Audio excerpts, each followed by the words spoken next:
Losing my religion was very similar to a famous science experiment I had watched when I was young.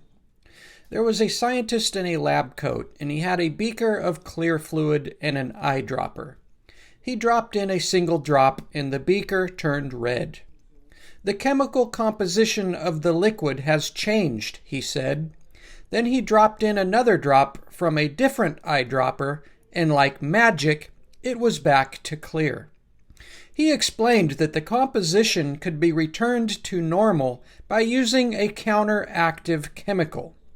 The experiment continued. 2 drops, and it's red again. 5 drops, and it's clear again. 2 drops again, and it's back to red. But 7 drops of the counterchemical, and once again it is back to clear. Until eventually it permanently turns red, and no matter how much of the other chemical is added, the fluid cannot ever be brought back as it was. Divorcing a religion is the exact same process.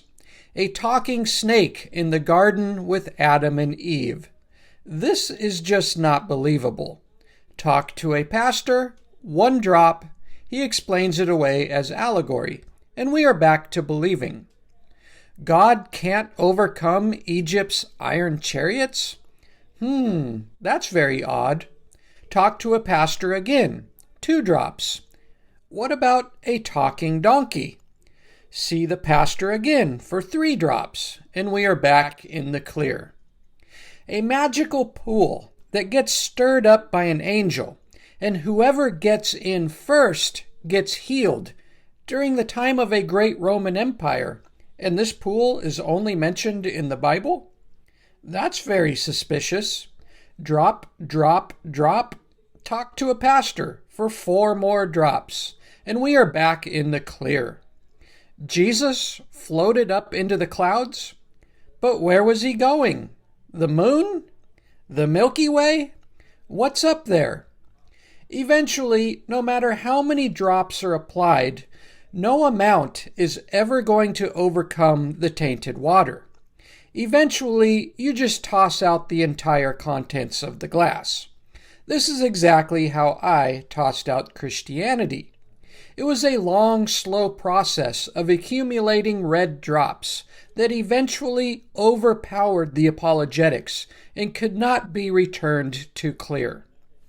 It is now absolutely impossible for me to ever become a believer, regardless of how hard I try to exercise apologetics. The only way this could ever be accomplished is if this God was real and decided to reveal himself to me in reality.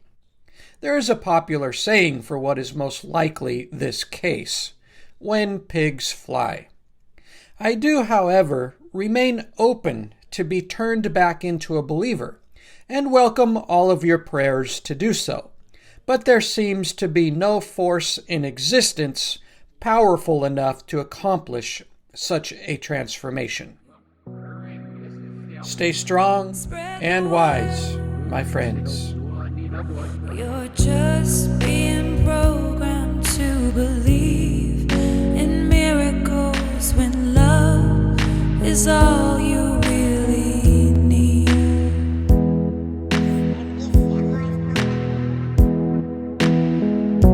I don't believe in masquerades. I don't believe that you're okay. I don't believe that God will save. Only you can solve your problems.